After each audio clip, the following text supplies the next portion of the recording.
que vai deixar de aplicar aquela pena, né? Eu não estou dizendo que o crime não existiu, eu estou dizendo que o crime existiu, né? Aconteceu o fato típico, antijurídico e culpável, mas o juiz deixou de aplicar a pena por algum motivo. Quais são os motivos?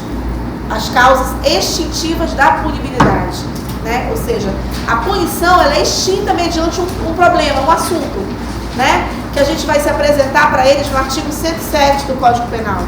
Aonde estão as causas extintivas da punibilidade? Artigo 107 e seguinte do Código Penal. Não é? Então, mas antes da gente ler esse artigo 107, que a gente vai já ler, o que é a extinção de punibilidade? Quem é que pune? Né? Então, por algum motivo, o Estado renuncia a esse direito de punir. Ele deixa de aplicar a pena, a sanção, né? Então, a renúncia do poder de punir de quem? Do Estado, porque só ele pode punir, né? É um direito, aí eu pergunto para vocês, é um direito a extinção, a matéria, o assunto, extinção da punibilidade, ela está prevista no direito material ou no direito processual? Ela está prevista no nosso Código Penal ou no nosso Código de Processo Penal ou nas leis extravagantes? Aonde que elas estão? Porque primeiro a gente precisa saber caracterizar se ela é uma matéria de direito público, de direito material, de direito processual, né? Ou ela só tem previsão da lei de execução penal. Ai, meu Deus! Né? E aí, o que vocês acham? Eu já estou tanto tempo aqui, de sexta-feira eu fico tanto tempo na faculdade que eu já confundo. Eu já olhei para ele, acho que ele está aqui desde manhã. Acho que eu estou surtando. Fulano, não, porque teve duas que assistiram aula de manhã, à tarde. Então, olha só, gente. Quando a gente fala de extinção da punibilidade, eu acabei de falar para vocês que a gente precisa entender as causas extintivas da punibilidade, porque vocês vão aplicar isso como defesa na tese de vocês, nos memoriais, né? Nos pedidos de liberdade provisória, nos recursos que vocês vão bater, né? Diante das circunstâncias da área criminal. E aí vocês precisam, para vocês pedirem uma absolvição primária do cliente de vocês, vocês vão bater nas causas extintivas da punibilidade. Porque muitas vezes elas estão lá, na nossa cara, e você só precisa provocar, né, para mostrar que é uma causa extinta da punibilidade. Ou porque foi prescrito, ou porque pereceu o direito dele, ou porque decaiu o direito dele, né, ou porque morreu o agente, né, e a gente precisa realmente mostrar que essa extinção ela está visível. Muitas vezes o juiz passa batido e o teu cliente fica comprometido. Então a gente precisa entender por quê. Vocês vão se deparar com as causas extintivas da punibilidade no Código Penal, no Código de Processo Penal e na Lei de Execução Penal. Só que quando a gente fala de causas extintivas da punibilidade, a matéria, o assunto, a causa extintiva da punibilidade, ela é amarrada pelo direito material, porque ela tem previsão no direito público, né, material, no nosso Código Penal. A matéria em si ela é abordada pelo nosso Código Penal. Claro que a parte procedimental dela, por que ela patina no processo penal e na lei de execução penal? Eu tenho uma justificativa. Vocês já sabem que ela é amarrada pelo direito material, pelo Código Penal. Mas por que ela tem previsão também, professora, no CPP, na lei de execução penal? Porque quando você se depara com uma causa extintiva da punibilidade, por exemplo, vou dar um exemplo, a morte do agente. O cara, ele não escolhe a data que vai morrer, né? Se é antes de propor ação penal, se é durante o processo criminal ou se depois que ele está condenado cumprindo pena. Ele não escolhe quando ele vai morrer. Ele pode morrer antes de propor ação penal. E antes de propor ação penal não existe processo, né? Não existe processo. Ele pode morrer no percurso do processo, no percurso da ação penal, né? Ou seja, se ele morre no percurso, se ele morre antes de promover a ação penal, a gente está diante do direito material que só reconhece a possibilidade de uma extinção da punibilidade. Mas se ele morre durante o processo, ele já está sendo processado. Ele morreu durante o processo. Então, se ele morreu durante o processo, o rito que vai dizer, olha, o procedimento é esse, o juiz vai fazer isso, aquilo, é o processo penal. E se ele morre durante a execução da pena dele, que ele já está condenado e está cumprindo a pena, é a lei de execução que vai trabalhar com esse indivíduo. Então, as causas extintivas, elas podem se dar a qualquer momento do processo. Antes do processo, durante o processo e depois dele. Né? Você tem motivo para extinguir a punibilidade de um agente antes, durante ou depois da ação. Né? Porque as causas extintivas, elas podem aparecer do nada. Né? Todas elas podem aparecer do nada. Né?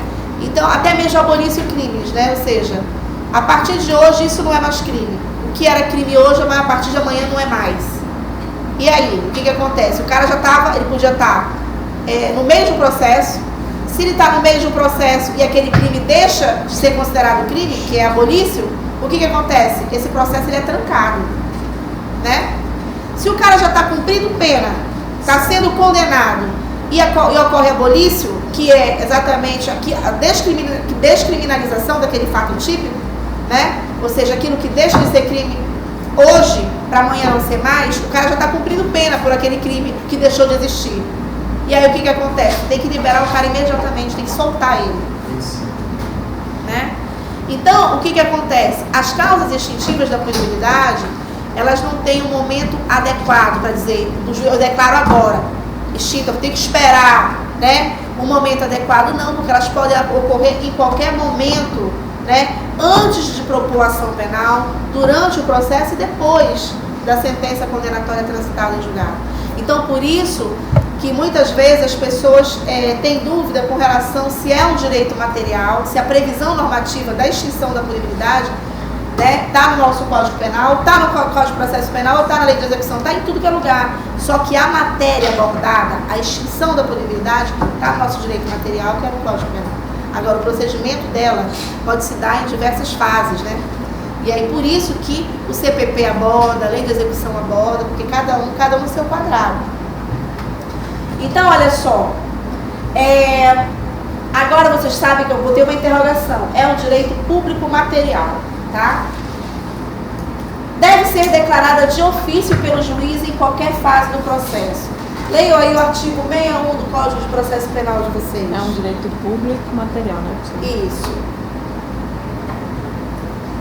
Nesse caso da morte do agente, depende de quem já está preso lá e acontece isso. A justiça precisa ser provocada ou ela cuida de voltar atrás a todos os casos que ela cuida? Como assim? Se o Gabriel se retroage? Não, a morte? Se precisa de um advogado, eu estou preso. Ah, tu precisa e tu morre. Não. E quem vai morrer é o agente, é o criminoso. Quem morre é o criminoso. Não, estou falando da outra. Que Abolício? abolício. Quem que tem abolício? Ah, tu precisa. Preso. Não, é porque a abolício crimes ela não vai em cima de uma pessoa determinada. A abolício crimes, ela vai direcionada ao fato criminoso, aquilo deixa de ser crime. Então, aquilo atinge não só uma pessoa, atinge uma sociedade, uma coletividade. Diante disso, tu quer saber quem que pode provocar?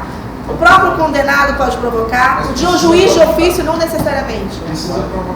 Não, o juiz de ofício, porque vem por decreto. Né? O juiz de ofício, o Ministério Público, o diretor penitenciário, qualquer pessoa. Né? Qualquer pessoa. A abolício. Alguns casos precisam ser motivados, a gente vai estudar um por um. Tá? Então, olha só. A extinção em si, a própria extinção da punibilidade, ela tem que ser declarada de ofício pelo juiz. Né? Ela pode ser declarada de ofício pelo juiz. A pergunta é, se o advogado tem que dizer que aconteceu abolício crimes? Não, o juiz de ofício, no caso abolício, o juiz de ofício já pode conceder. Não precisa de provocação. Deve ser declarada de ofício pelo juiz em qualquer fase do processo. Leiam aí o artigo 61 do CPP, por favor. Deixem de preguiça porque eu trago. Em qualquer fase do processo, o juiz, se reconhecer extinta a punibilidade, deverá declará-la de ofício. Então, tá bom. Né? Viram que, ou seja, em qualquer uma causa extintiva que a gente vai estudar uma por uma, o magistrado precisa declarar de ofício. Ou seja, no próprio, ele vai pegar, ele vai ter, diante de uma causa extintiva, que algumas... Uma pergunta do colega foi interessante. Ele perguntou a respeito da abolição. Nós vamos estudar várias espécies de causas extintivas da punibilidade. Uma é diferente da outra. Uma, vocês vão verificar que ela tem o efeito ex tunc, ou seja, que apaga tudo que aconteceu para trás. Outras ex tunc, que não retroagem. Algumas deverão ser provocadas, outras não. Ou seja, cada causa extintiva da punibilidade, ela tem que ser avaliada de forma separada, né? Tanto é que na minha época, quando eu estudava direito, há 500 anos atrás, 25 anos atrás, eu não sou velha, eu comecei cedo. Há 25 anos atrás, quando eu estava sentada exatamente na cadeira de vocês, o professor era velhinho, o professor João Luiz até faleceu. Ele dizia o seguinte: hoje a gente vai estudar a morte do ofendido. Aí a gente só estudava a morte do ofendido, era uma causa extintiva. Tinha um dia que a gente só estudava parempção. Tinha um dia, eu concordo que prescrição a gente tem que estudar em um dia, mas os outros motivos não, né? Causa extintiva da punibilidade. Então a gente estudava tudo muito devagarzinho, né? Mas por quê? Porque elas são autônomas, elas são independentes, é um assunto só nas causas extintivas, cada uma tem um reflexo diferenciado no direito processual, né? O procedimento é diferente. Por exemplo, uma coisa é o cara morrer, né? Uma coisa é perecer o direito dele de entrar com uma queixa ou com uma representação, né? Então são causas completamente diferentes, divergentes, que umas merecem ser provocadas, outras não. Então olha só, por que eu estou falando isso? Ah, tá. A decisão relativa... Ai, meu Deus. A extinção da... Imagina se eu ia conseguir dar uma aula amanhã no Quinha. A Mariana quer que eu vá fazer, dar um oi para os alunos na prova do AB. Sem condições, né? Domingo. Olha. Não. Culpa dela que me botou para dar uma sexta-feira o dia inteiro. Aí eu fico destruída, sábado e domingo. Então agora ela vai ter que ir sozinha. Olha só. A decisão relativa à extinção da punibilidade será absolvição sumária. Claro que isso aí é cedo para vocês. Aquilo ali é o artigo 397 do CPP. Eu coloquei aquilo ali porque, claro que eu não vou cobrar de vocês. Mas, quando vocês estiverem estudando absolvição, até onde já está abrindo a boca, vou já levantar, calma, vou já levantar, que esse soco vai passar, que já tem mais 1h30. Ixi, 1h30, bate 2. A absolvição sumária, ela vai gerar, o pedido de absolvição vai ser debatido em cima de uma causa extintiva da punibilidade. Então é importante que vocês anotem, porque eu fui dar aula no 7º período da tarde, quando eu disse, vamos aprender a fazer hoje os memoriais. Vocês têm que bater, dei um caso, vocês têm que bater nas causas extintivas. Oi? O que é isso? Né? O que adianta eles saberem de esqueleto se eles não sabem bater nas causas extintivas da punibilidade que aprenderam lá na teoria, né, da pena?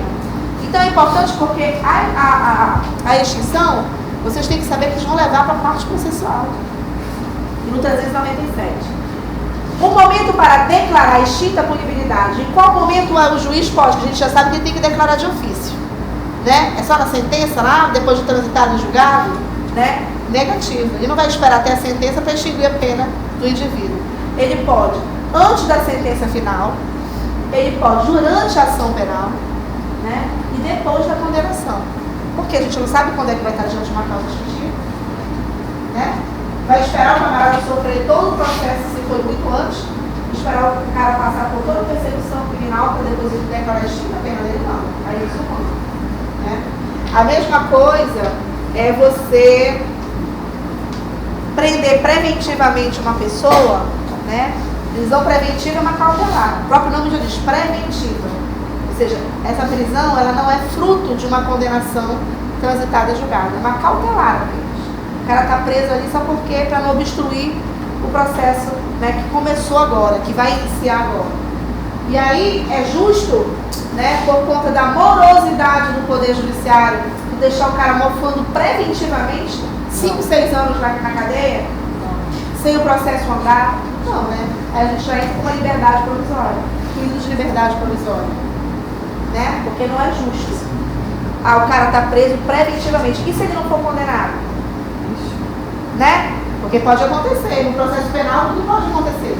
O processo existe para isso, né? Para a gente cumprir todas as provas. Se chegar lá no final o cara não for condenado, o cara foi absolvido e passou 7 anos de prisão preventiva. Porque tem um detalhe, a prisão preventiva não tem prazo. Enquanto perdurar, né, o risco dele obstruir essa prisão preventiva é válida. Então, em cima disso, os caras deixam uma forma lá dentro, né?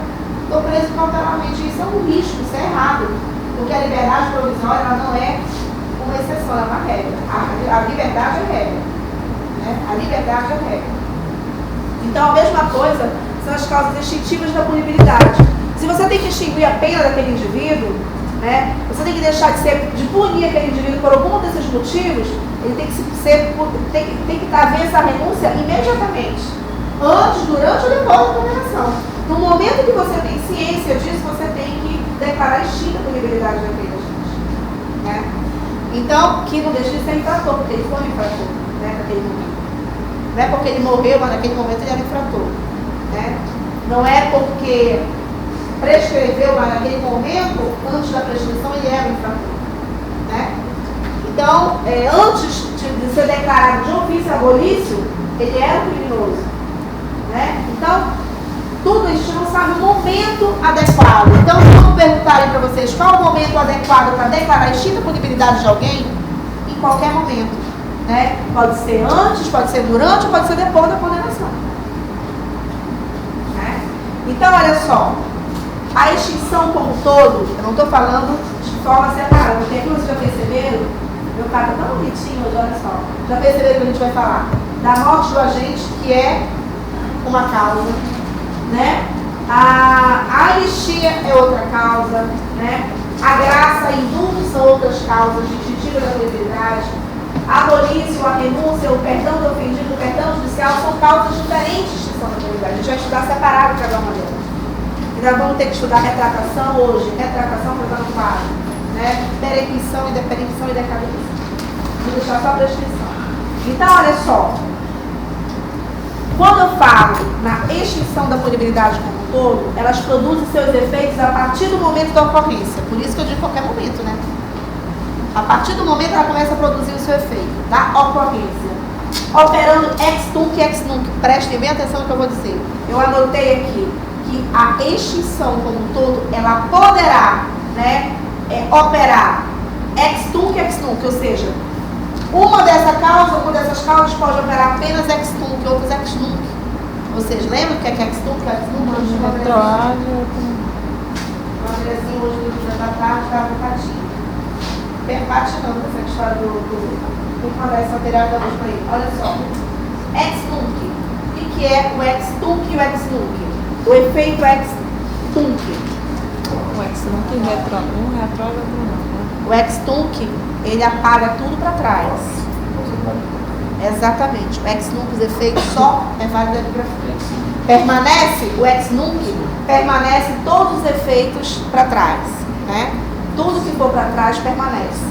Então, em algumas causas extintivas da punibilidade, não vai apagar tudo para trás, não. Só o que mantém ali. Por exemplo, o que necessita, o que é motivado pelo decreto presidencial, por exemplo, só é por meio do decreto presidencial, só é válido para aquele momento do decreto. O que aconteceu antes ali permanece. Né? No caso aqui da anistia, do indulto, a gente vai já conversar. Tá? Então, aqui não são todas as causas que são ex tunc, não todas as causas são ex nunc. Algumas são ex tunc, outras são ex nunc. A gente vai já ver em separado. Quando há concurso de pessoas, professora, a mesma coisa. Porque concurso de pessoas, com autoria e participação, você já sabe muito bem. A extinção, quando é declarado de ofício a extinção da punibilidade, mas eu cometi primeiro e ele, né?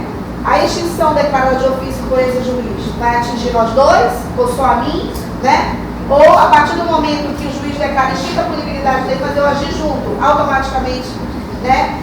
Essa extinção já se comunica comigo, é isso que a gente precisa saber. Tudo também é separado.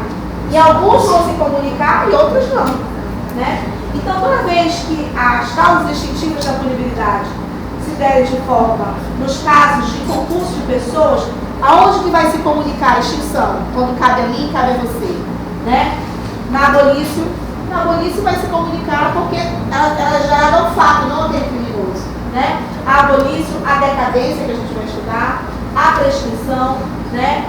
A renúncia do direito de queixa, o perdão em relação aos acusados, e não se comunica a morte do agente, o perdão judicial, a graça, o indulto e a retratação, no caso do artigo 143 que a gente vai ver. O que eu quis mostrar rapidamente aí para vocês em relação ao concurso de pessoas? Que algumas causas vai se comunicar e outras não. Vai depender exatamente do efeito, né? Porque algumas causas extintivas elas não são direcionadas à pessoa, e sim ao fato. Né? E quando as causas extintivas elas se referem ao fato criminoso e não ao criminoso propriamente dito, quando é ao fato, atinge todo mundo, né? E quando é direcionado a um criminoso, mas ele agiu em participação e coautoria, vai depender da causa extintiva. Porque algumas causas extintivas são relacionadas ao fato, outras não. Quando elas são individuais, aí sim a gente vai ver se vai haver essa comunicação ou não. Né? Por isso que há a necessidade de a gente estudar ela separada. Não dá para falar de causas extintivas da punibilidade de uma forma genérica. Tem que ser estudada de forma separada, porque cada um está no seu quadrado. Por isso que o meu professor de penal velhinho, ele dava toda a aula e dava uma causa extintiva. Hoje a gente vai falar de perdão ofendido. Aí a gente falava de perdão ofendido a aula todinha. Né? E aí na aula seguinte vamos falar de perempção. Eu falava só de perempção. Quando ele acabou a última causa extintiva, a gente já não lembrava mais da primeira. Né? Então, olha só, crianças. A primeira causa, leia o artigo agora 107, que aí lá está a previsão normativa para as causas extintivas da punibilidade. Leia aí 107. 107. Extingue-se a punibilidade. Primeiro, pela morte do agente. Segundo, pela anistia, graça ou indulto. Terceiro, pela retroatividade da lei, que não mais considera o fato como criminoso. Quarto, pela prescrição, decadência ou perempção. Quinto, pela renúncia do direito de queixa ou pelo perdão aceito nos crimes de ação privada. Sexto, pela retratação do agente nos casos em que a lei admite. Sétimo, revogado. Nono, pelo perdão judicial nos casos previstos em lei. Estão vendo, né? Daqui no meu quadro bonitinho faltou retratação, faltou perempção, decadência e prescrição. Faltaram ainda 4 causas extintivas da punibilidade, que nós veremos 3 delas hoje. A última que a gente vai ver é só a prescrição, que vai ser o último assunto da prova. Né? A última aula nossa vai ser sexta-feira, que eu vou falar só de prescrição e ação penal. Então, o que acontece? Lá está dizendo quais são o rol das causas extintivas da punibilidade, o artigo 107. Não se matem, procura onde está as causas extintivas, artigo 107. Então lá em todos os incisos, que tem alguns revogados, 2 revogados, mas todos os incisos mostram uma causa extintiva da punibilidade. A primeira qual é? A morte do agente, a morte do criminoso. Né? A morte do agente, ou seja, tem previsão normativa no artigo 107, no inciso 1º, e o 62 do CPP, que diz o seguinte: o falecimento do agente põe termo, acaba a fase pré-processual, a ação penal e o cumprimento da pena. O que eu quis dizer com isso? Que o falecimento dele põe termo, acaba com a fase pré-processual, porque ele pode apenas ser investigado. Porque vocês sabem, a gente vai estudar a ação penal. A ação penal é o primeiro passo para dar início ao processo judicial. Antes da ação penal não existe processo judicial. Antes da ação penal tem o que? A fase investigatória. Né? Então, a ação penal é o pontapé inicial para o início do processo judicial. E ela se dá mediante 2 coisas. Né? Uma ação penal pode ser pública e privada. A pública por meio da denúncia, né? E a ação privada por meio da queixa. A gente vai estudar os subterfúgios dela, os subitens delas. Mas na prática vocês já podem saber. Ela se dá de 2 formas. Como é que nasce o processo judicial? Por meio da denúncia ou da queixa. A denúncia é o Ministério Público que faz. A queixa, né, é o privado que faz. A gente vai estudar só a ação penal na próxima aula e a prescrição. Então, tudo que inicia antes da ação penal é a fase pré-processual, porque é a fase investigatória. Não se fala em processo. Né? Tanto é que o inquérito policial é o quê? É um procedimento meramente administrativo, não é judicial. Porque ele antecede a fase processual. Né? Claro que ele é remetido para a justiça, mas depois ele integra, ou seja, aquele instrumento, né, administrativo, ele vai integrar o corpo do processo judicial, mas ele ainda não é o processo judicial. Só vai iniciar com a ação penal, depois de ser denunciado, depois de ser oferecida a queixa. Né? Então, quando eu falo aqui... Onde é que eu estou? Ah, tá. Falando da morte do agente. Tá. Quando eu falo que a morte pode põe a cabo com a fase pré-processual, por quê?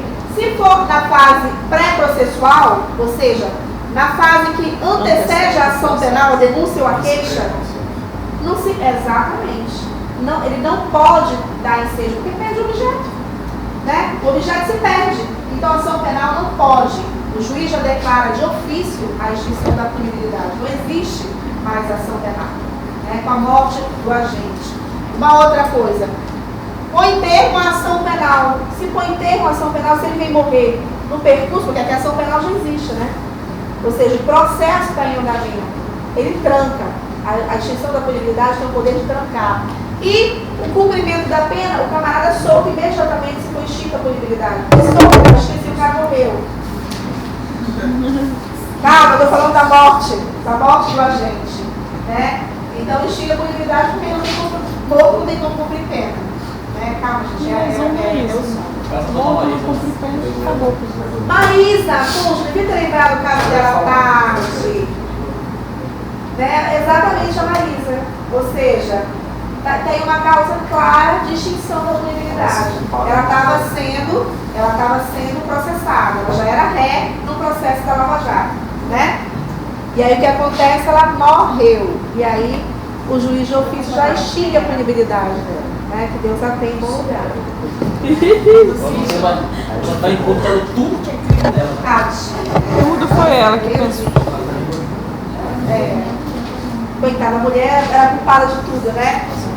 A culpada de tudo. Mano, ele não sabia de nada. Multa não se defende, é isso mesmo, eu sou bom advogado. Olha só, exatamente por conta dessa história de multa não se defende, eu trouxe para vocês uma jurisprudência, porque isso acontece.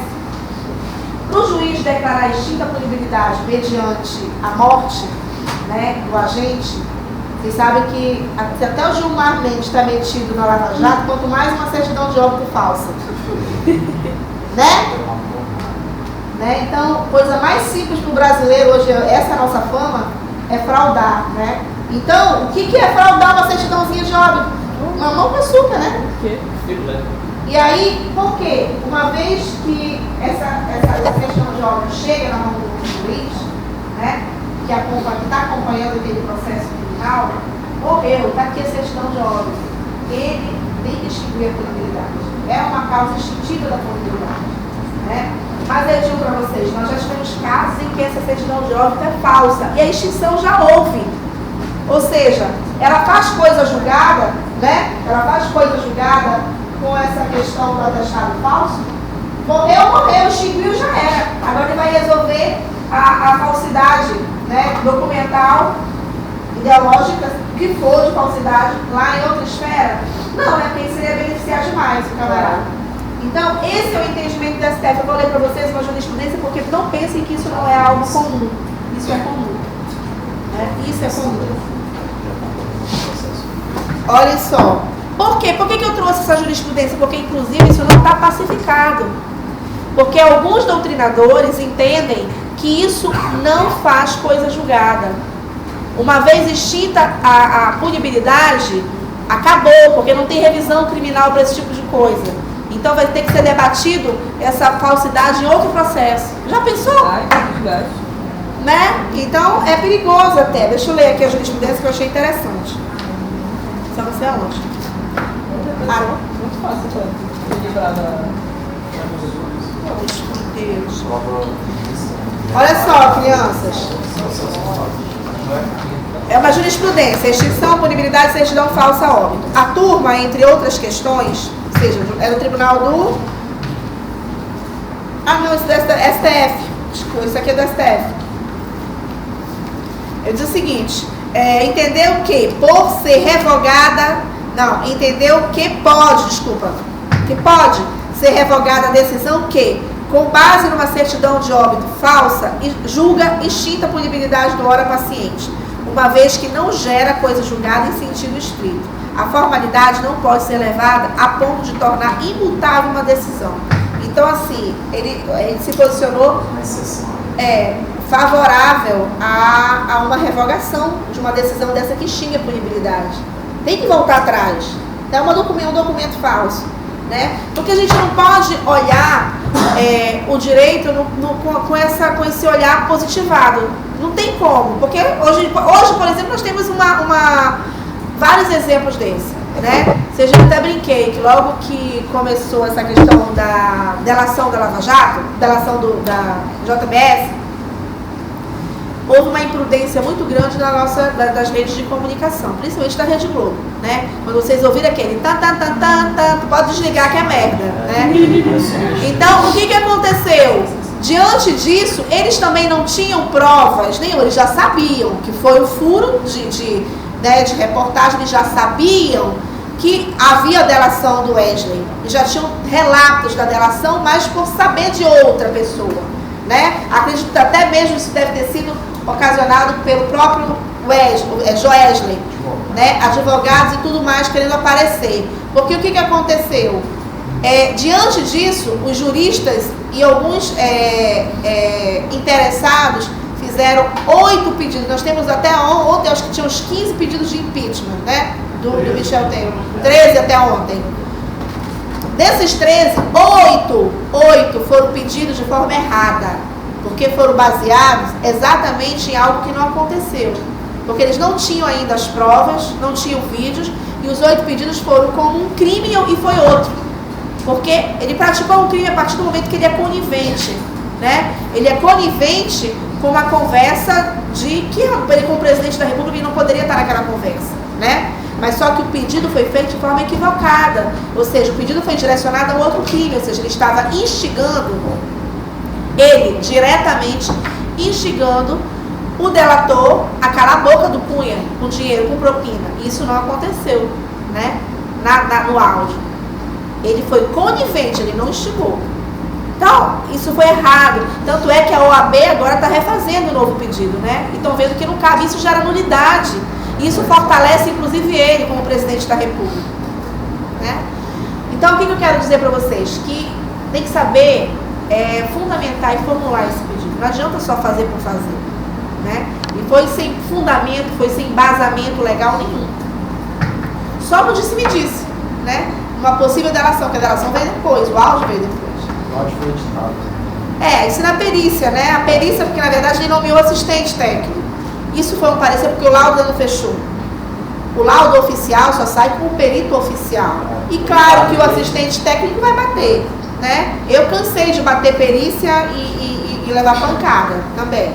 Então vão tirar leite de pedra, vão dizer que a voz não é dele, né?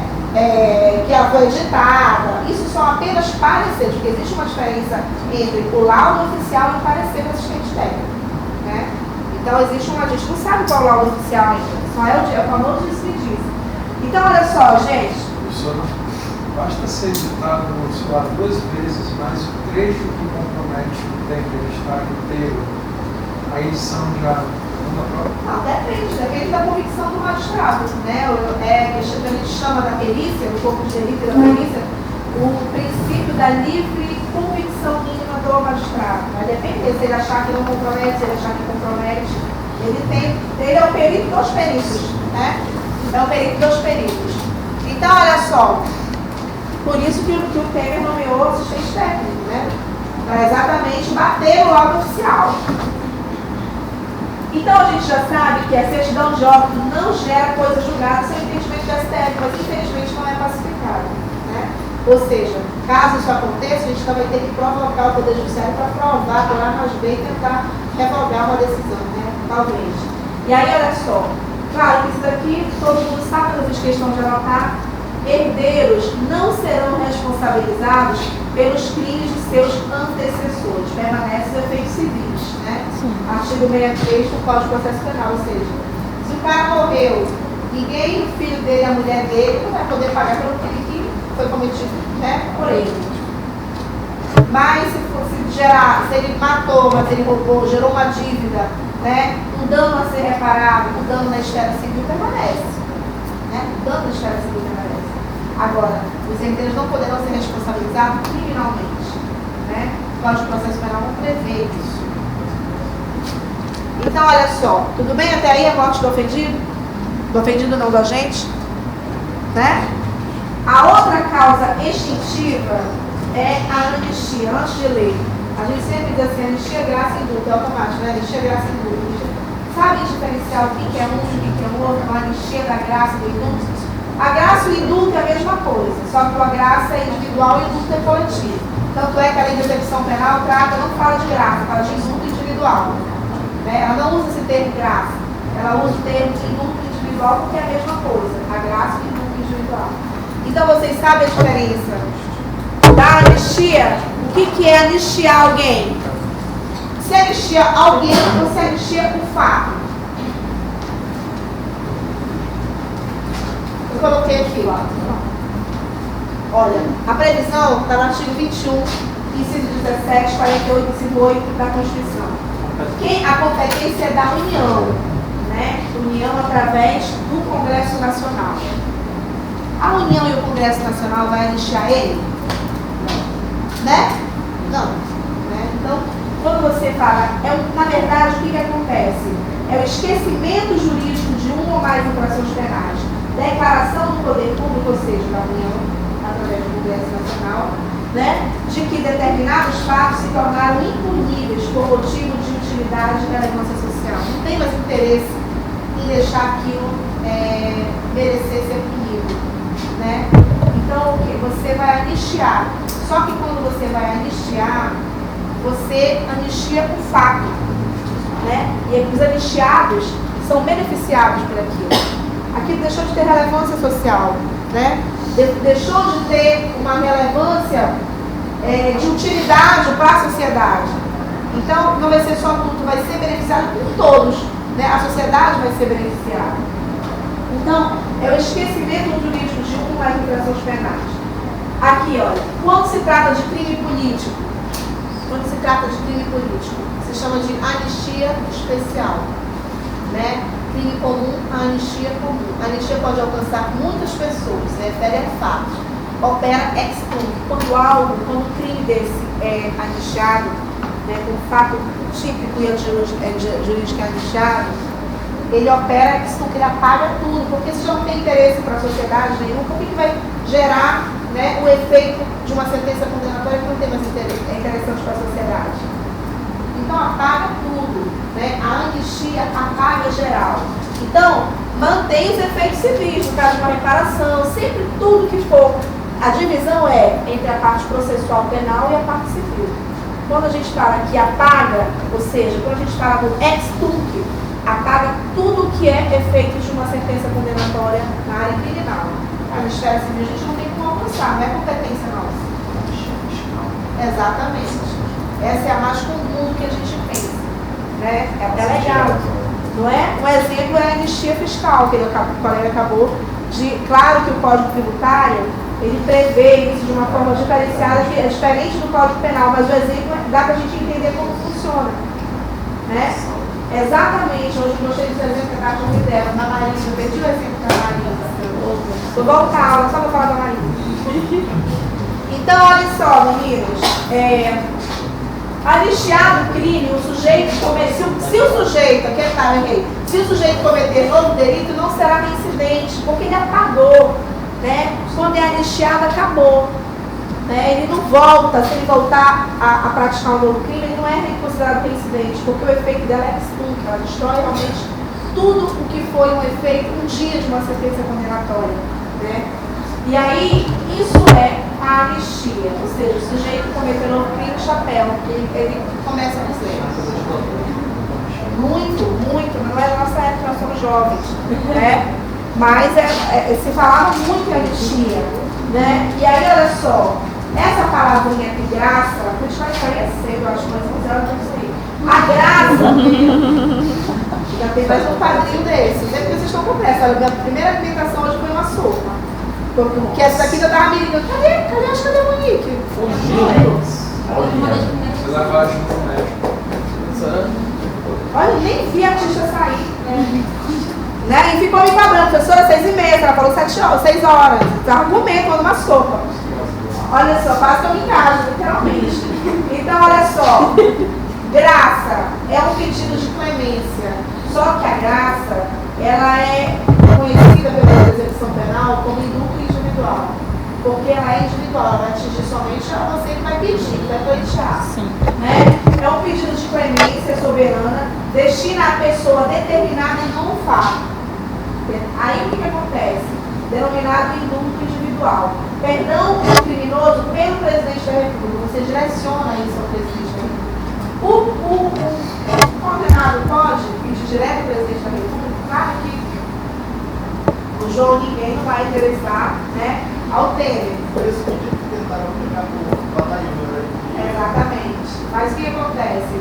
Tem que ser pedido pelo Ministério Público, pode ser pedido, claro, pode ser pedido também de ofício pelo magistrado, pode ser pedido pelo diretor do sistema penitenciário, né? Se abrange de alguma forma esse pedido de clemência direcionado, só que só pode ser concedido pelo presidente da República, né? Ou seja, nos termos do artigo 84 da Constituição, por decreto presidencial. Sempre vai ser individual. É raro do raro. Né? O Temer está mais preocupado em embolsar o dinheiro da gente do que apreciar, fazer um decreto presidencial para justificar o pedido de clemência. Né? Não ia. Mas assim, é um instrumento que é possível, porque a partir do momento que o presidente da República reconhece, ele extingue a credibilidade desse indulto. Ele se extingue para dar um indulto, né, individual. E a diferença do indulto, da graça para o indulto, é só a questão do individual para o coletivo.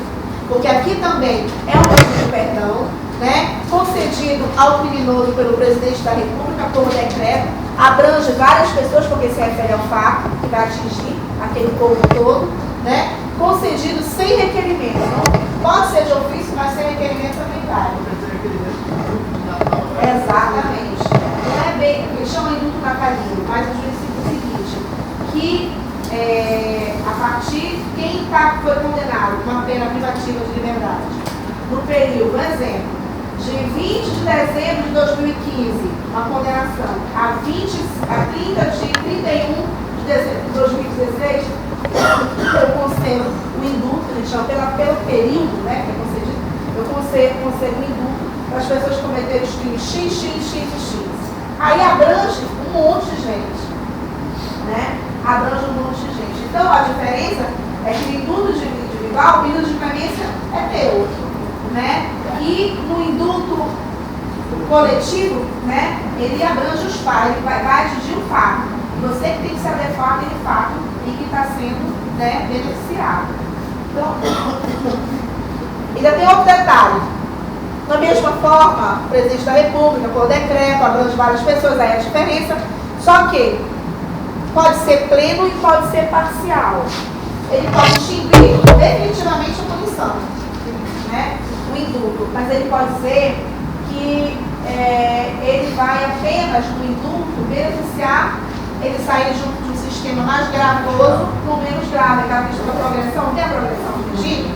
Tem um indulto também parcial, que a gente chama de comutação, que é o indulto parcial. Indulto parcial a gente chama de comutação, ou seja, o decreto presidencial ele acontece, ou seja, para quem cometeu os crimes que está numa privativa de liberdade, uma reclusão, para quem cometeu os crimes daquele período até o outro período, a pena a partir de agora vai ser não mais de reclusão, mas vai ser de um regime semiaberto ou de aberto, né, para se adequar. Então, o indulto porque querendo ou não ele vai ter uma liberdade.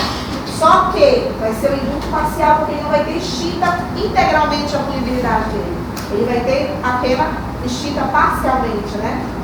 Vai haver liberdade parcial. A gente chama de um indulto parcial, a gente chama de comutação, né? Comutação.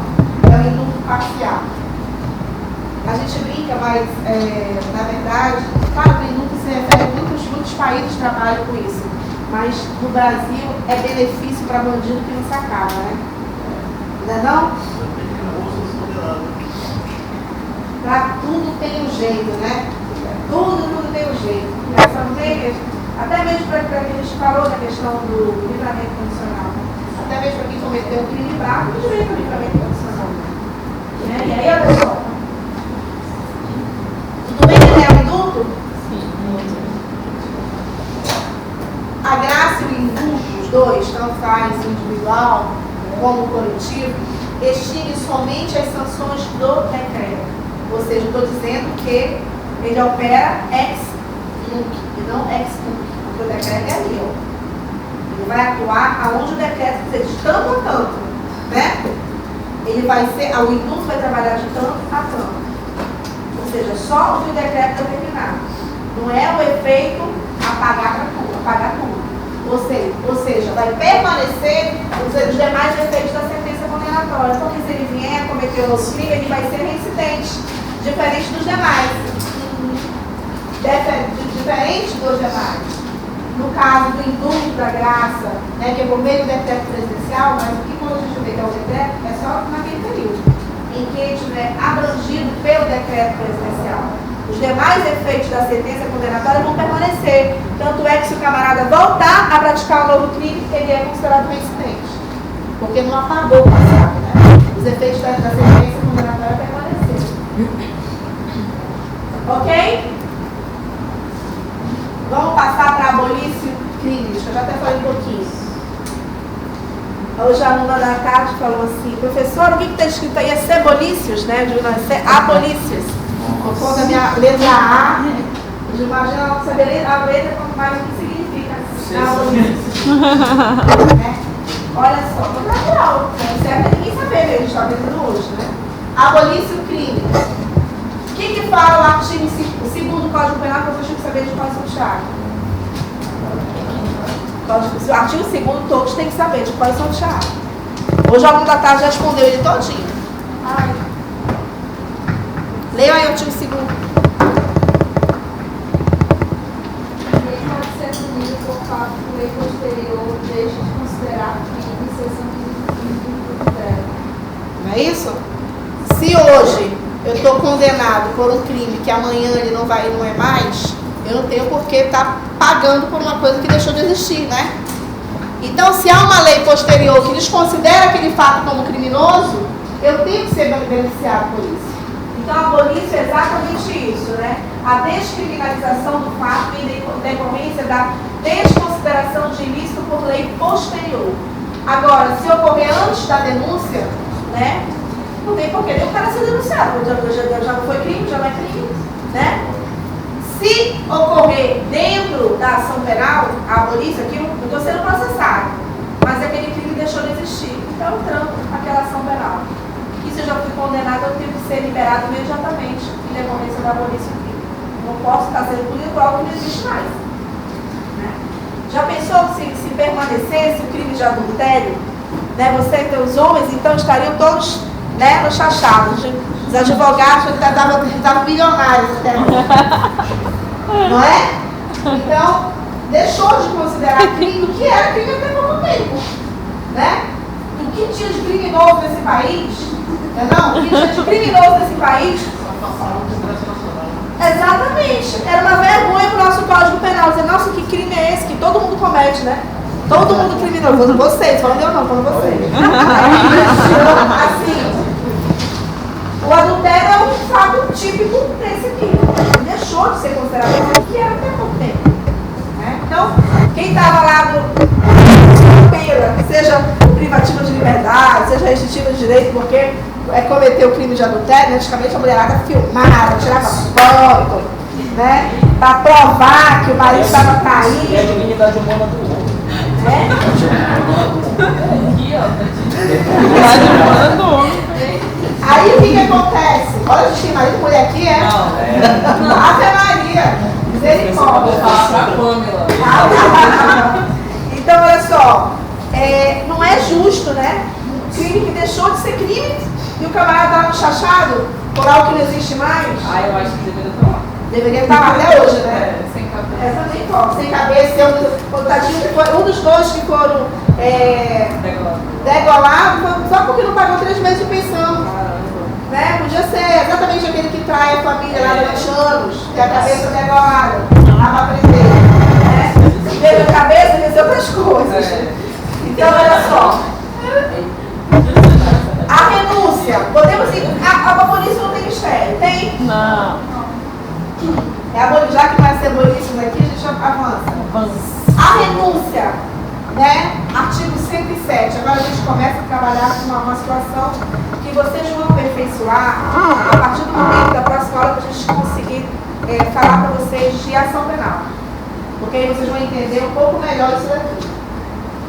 Porque quando eu falo em queixa, toda vez que eu falo em queixa, eu estou falando de ação penal privada. E toda vez que eu falo de denúncia, eu falo de ação penal pública. Quando eu me refiro à renúncia, né, ao perdão do ofendido, eu estou me referindo à ação penal privada. Porque a renúncia nada mais é que eu renuncio que é o direito de queixa. Eu estou renunciando o direito de...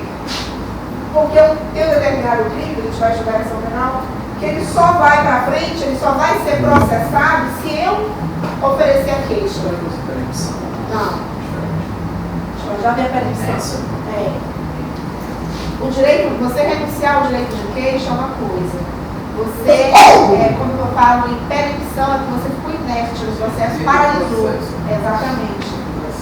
Eu estou renunciando o direito de oferecer uma queixa contra ele. Né? Eu tinha tudo para renunciar a esse direito. Eu não quero mais. Eu renuncio esse direito de queixa, mas isso só pode nas ações penais privadas ou a ação privada subsidiária da pública, que a gente vai estudar também, é quando o Ministério Público não faz, eu vou lá e ele faço.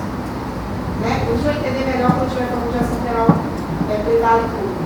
Mas a renúncia só é o direito do ofendido, do querelante, não do querelado. O querelante, ele colocou eu ia falar isso na ação penal, mas quando a gente fala de ação penal privada, a gente não fala de requerente, requerido, né? Na ação penal privada, é o querelante e o querelado. Querelante, ou seja, aquele que promove a ação, e o querelado é o ofendido. Então, o querelante aqui, ele desiste da ação, ele não quer mais, ele renuncia esse direito. Né? Ele renuncia esse direito. Ação penal privada, o ofendido ou o representante dele. Né? Ato unilateral, ou seja, desistência de agir contra o ofensor. Tá? Desistência expressa ou tácita, porque às vezes você mostra o documento, né? Mostra na renúncia o direito. Mas você subentende que aquilo é um direito, você já está renunciando, você não tem interesse. Se estende aos demais, quando você renuncia, tu praticaste o crime vocês dois, né? Mas tu está renunciando, já se estende a ele também. Uma coautoria na participação. Né? Você não vai desistir só de um e permanecer no outro, tu renuncia o direito de queixa. Né? Tu renuncia daquela pessoa, tu renuncia o direito de queixa. Exatamente. Mas agora acabou. Agora acabou, porque na Lei Maria da Penha não importa, porque o que acontecia na Lei Maria da Penha? A mulher pegava porrada, chegava com o olho todo roxo, virando bicho na delegacia. Aí eu oferecia a queixa, né? A queixa crime. O que acontecia ali? 2 dias depois ela voltava lá para desistir. Desistia da ação. Né? Podia ver essa renúncia. Ela ia lá, não queria mais. Agora não adianta. A partir do momento que ela levar aquele conhecimento, né? O Ministério Público tem o dever de andar. Agora é pública incondicionada. Né? Então não cabe mais ela renunciar a esse direito. Porque uma vez, se ela entrou, agora não é uma tarefa dela. O Ministério Público agora é o detentor da ação penal. Aí, crianças, o importante é que esse direito de renúncia, no caso de concurso de pessoas, vai se estender aos demais. Né? Não fica só em um, vai se estender a todos. Tá? E aí tem uma outra situação também que só se processa mediante a queixa. Também uma ação penal, ele obsta o prosseguimento da ação. Né? Ou seja, crimes que somente opera-se a partir da aceitação do querelado. Quem é o querelado? É o ofendido. Né? O ofendido aceita esse perdão? Né? Já aceita esse perdão? Revogação do ato praticado pelo querelante que desiste do prosseguimento da ação. Prosseguimento da ação. Aqui ele desistiu e renunciou ao direito de queixa. Aqui, o perdão do querelado, o querelado tem que se manifestar favorável, tanto é porque o ato é bilateral. Ele começa a contar a partir da aceitação do querelado, né? E aí, qual é a finalidade? O processo não dá mais, ele morrer aqui no processo. Claro que antes da sentença, né? Não adianta mais o perdão vir depois da sentença condenatória, não tem cabimento. Né? O perdão ele é bilateral, também só em ação penal privada. O perdão. O Ministério Público não perdoa nem a mãe dele. Nem tem mãe, né? O Ministério Público não tem nem mãe. Então, quando se fala em renúncia, nós podemos renunciar, nós podemos perdoar. O Ministério Público não tem isso, não tem coração. Né? Não tem coração. Então, o Ministério Público não se fala em renúncia, não se fala em perdão, porque não tem como renunciar. Né? É um direito de renunciar o direito de denunciar não cabe, né? Ele não perdoa nem a mãe. Então, aqui somente em ação penal privada. E aí a gente muda. Vamos para o perdão judicial. Aí sim, a gente começa a falar do processo judicial. Vocês já ouviram? Quem já ouviu falar do perdão judicial? Agora que agora eu vou sentar, agora 15 para as 9 eu vou começar a copiar o código. Perdão judicial.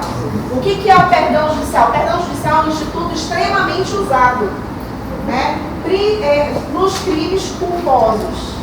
E hoje eu digo para vocês, na sua grande totalidade, nos crimes previstos no CTB, no Código de Trânsito Brasileiro. Ou seja, o que é o perdão judicial? O juiz ele reconhece por meio de uma sentença declaratória, não é condenatória, por meio de uma sentença declaratória, o perdão judicial. Quando uma pessoa comete um crime sem intenção, por culpa, né? Por culpa, e os reflexos desse crime ultrapassam a pena, ou seja, o que aconteceu dói muito mais do que a sanção recebida pelo Estado. O pai está dirigindo em alta velocidade, né? O pai está dirigindo em alta velocidade com os filhos no carro. Por conta de uma imprudência, ele capota o carro porque ele estava dirigindo e morre um filho. Ele praticou homicídio porque foi comprovada a velocidade excessiva? Sim. Ele cometeu homicídio culposo? Sim. Ele cometeu homicídio culposo. Só que o juiz, diante dessa situação, ele vê que o sofrimento do pai é muito maior do que uma sanção imposta pelo Estado. Então ele concede, né, o perdão judicial mediante isso. Tem um caso que foi concedido o perdão judicial para ela, aquela atriz que perdeu e matou a Cristiane Torrone. Ela atropelou, ela estava, dizem, quem sabe, né? Dizem que ela estava em alta velocidade, ou estava alcoolizada, alguma coisa nesse sentido, já faz muito tempo, eles eram crianças, né? Eram gêmeos, ela, por um momento de imprudência dela, ela atropelou um dos filhos, matou um dos filhos, né? Ela surtou. Claro, foi um homicídio culposo? Sim, foi um homicídio culposo, mas foi concedido perdão judicial, porque viu que o sofrimento dela, se você botar realmente na balança, é muito maior, né? É desnecessária a punição do Estado, porque o sofrimento dela é maior. E muitas vezes o que acontece? A gente que é da área jurídica ouve muito nesses casos. Às vezes a própria pessoa pede para ser punida, porque ela se pune tanto, né? A pessoa se pune tanto que acha que aquela punição do Estado é um bálsamo para ela, né? Pelo fato de ter praticado algo que não queria, né? Porque eu sempre digo isso na minha casa. Meu filho diz que a coisa mais insuportável do mundo é dirigir do meu lado. Eu fico, diminui, pra que isso, não sei o quê. Porque a gente acha sempre que nunca vai acontecer com a gente, né? Que só acontece com os outros. A gente pode ultrapassar, a gente pode ir a 120 por hora, que é só o barbeiro do lado que faz as atrocidades e que pratica a imprudência no trânsito, né? Ano retrasado não, foi em 2000, antes de eu ir embora, em 2014, 2015, eu estava com a cabeça tão cheia, estava no telefone celular, né? Coisa que é uma das coisas que acontece muito. A gente tem um telefone celular no trânsito, e eu correndo de um lado para o outro para variar, estou passando ali naquele viaduto da Paraíba, tem aquele aquela passagem de livro, não deu tempo de eu frear, né? Porque ali você já tem um lance corrido, né? Não deu tempo de frear, eu bati em 3 carros logo. Aí o que aconteceu? Eu acabei com a Paraíba, né? A Paraíba parou. E aí o que aconteceu? Todo mundo reclamando, aí os professores dizendo que consegue chegar, porque a Paraíba está parada, e eu lá, né? Na Paraíba. E aí, de repente, tiraram uma foto minha, né? Tiraram uma foto minha, olha aqui quem estava fazendo a Paraíba para a professora Mônica. Aí todo mundo se preocupado, realmente, bati 3 carros, olha o prejuízo, né? Mas por quê? Porque eu estava correndo, porque eu estava com o celular na mão, né? Então a gente pensa, não, dirige há quase 30 anos, né? E que eu posso ultrapassar? A gente só acha que acontece com os outros, mas a gente não acontece. Né? Então, no momento desse tipo, você não quer a morte de alguém, você não quer lesionar alguém, você quer chegar, né? Você quer resolver. E aí, muitas vezes isso acontece. E aí, a sanção vem. Mas aí você tem que ter o equilíbrio, né? Claro que para isso ele precisa olhar o processo, saber se realmente foi uma modalidade culposa, né? Se não tem dolo nesse meio, se não foi provocado, porque diante do contexto que a gente vive hoje, a gente tem que averiguar, porque pode haver dolo em tudo. Juiz de ofício. Mas não, é uma sentença condenatória nunca. Já é uma sentença evidentemente declaratória, extintiva da punibilidade do perdão judicial. Aí é diferente de todas as demais. Ele declara exatamente o perdão na própria sentença, que aí já não é condenatória, é uma sentença declaratória do perdão judicial. Podemos avançar? Podemos. Querem uma aguinha? Quero. Então tá, enquanto eu copio, vocês estão no lado.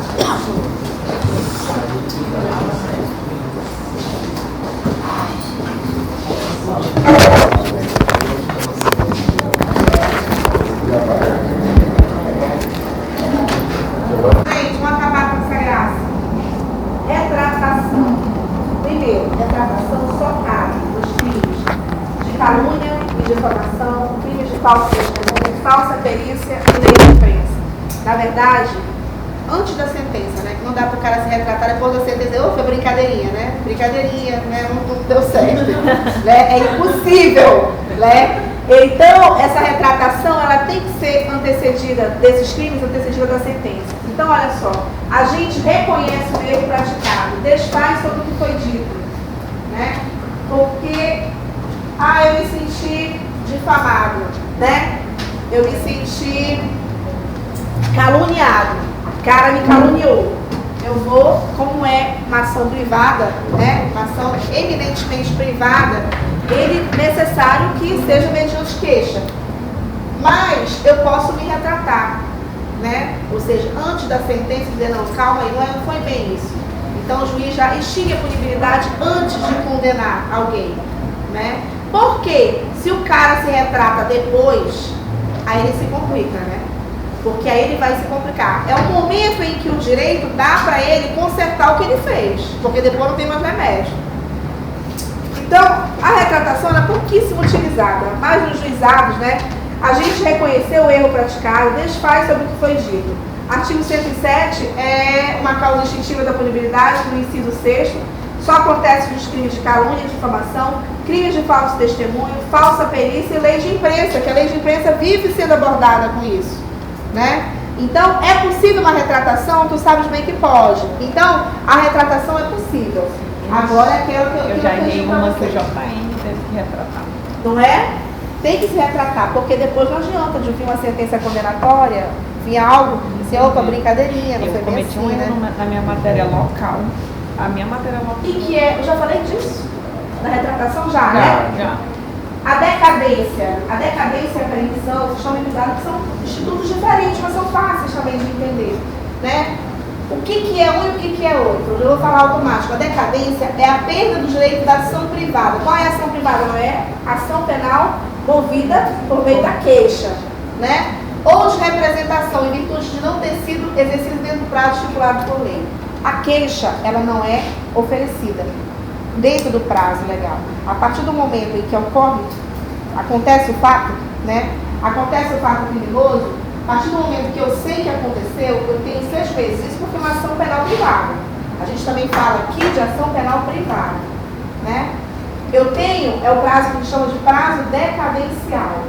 Eu tenho 6 meses, a partir do momento que eu tomei conhecimento do fato, de propor aquela queixa, né, contra o ofensor. Se eu não propor essa ação no prazo decadencial de 6 meses, eu decaio o meu direito, ocorre a decadência do direito. E essa decadência é a perda do direito da ação privada. Não se fala em decadência, é ação penal pública, né? O Ministério Público perde o prazo o tempo todo. Oferece denúncia 500 anos depois, não acontece nada. Não acontece nada com ele, mas vai tu perder o prazo decadencial, morreu, acabou, tu não tem muito chapéu pra ti. Não tem mais. Então, o prazo decadencial só ocorre com a ação penal privada. Só o privado perde esse direito, né, de propor ação penal ou de representação. Por quê? Quando se trata de um menor, né, o menor de idade, mas ele pode ser representado. E o representante dele pode oferecer. Então, esse prazo decadencial vai para o representante legal, né? O representante legal pode representá-lo também. Então, 6 meses a contar da certeza ou da quase certeza da ocorrência, porque o provavelmente não pode ter certeza, porque o processo não vai correr, né? Artigo 103 do Código Penal, desculpa. O prazo é peremptório. Quando eu falo prazo peremptório, é o prazo decadencial de 6 meses. É peremptório porque ele não é interrompido. Nada interrompe, nada segura ele. Começa a correr. Da ocorrência do fato até a queixa, o prazo começa a correr. Então eu tenho 6 meses cravados. Se eu não oferecer a queixa, acabou. Nada segura esse prazo, nada suspende, nada interrompe, né? Então, é um prazo que a gente não pode perder. O ofendido menor de 18 anos, cabe o representante fazer, né, essa queixa, essa representação. A perempção, qual é a diferença? Existe também o artigo 107, 104 e 60 do CPC. É a perda do direito de prosseguir na ação penal. Aqui ele já ofereceu a queixa. Aqui a gente também fala de ação penal privada. Só que aqui a ação já foi proposta. A queixa foi acatada. Só que, diante da inércia dele, ele deu entrada na ação penal, né? Deu entrada na ação penal privada, porque a gente fala de ação penal privada, só que o cara morreu no bom sentido. Ele não fez mais nada, ficou inerte no processo. O juiz não vai ficar de braço cruzado, ele tem que cumprir. Um exemplo de perempção é um caso claro, clássico de perempção, o querelante, né? Ele morre, né? O querelante morre.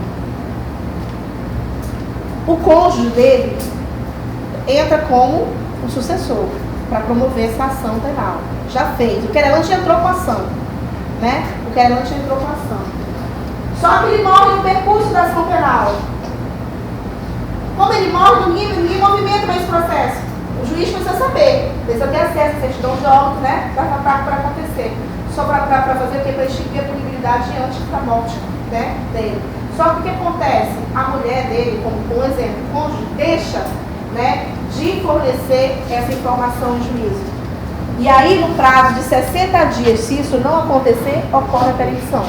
Ou seja, a inércia no processo. Ele não se mobilizou, ninguém fez nada no processo, né? E aí, o que acontece? Ocorre exatamente a perempção. O processo já iniciou.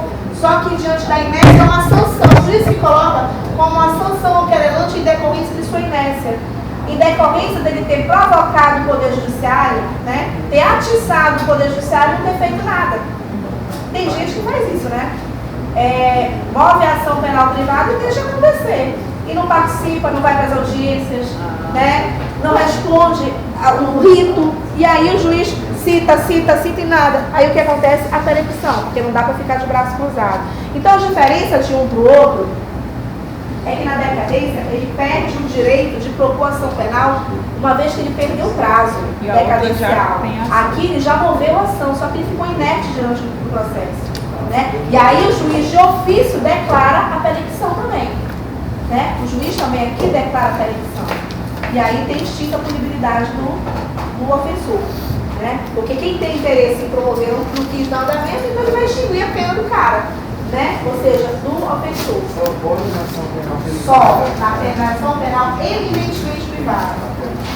Tá? A perempção na exclusiva privada. Nem aquela subsidiária que a gente vai estudar ainda cabe na permissão, só ela é exclusivamente privada. Tudo bem, crianças? Tá.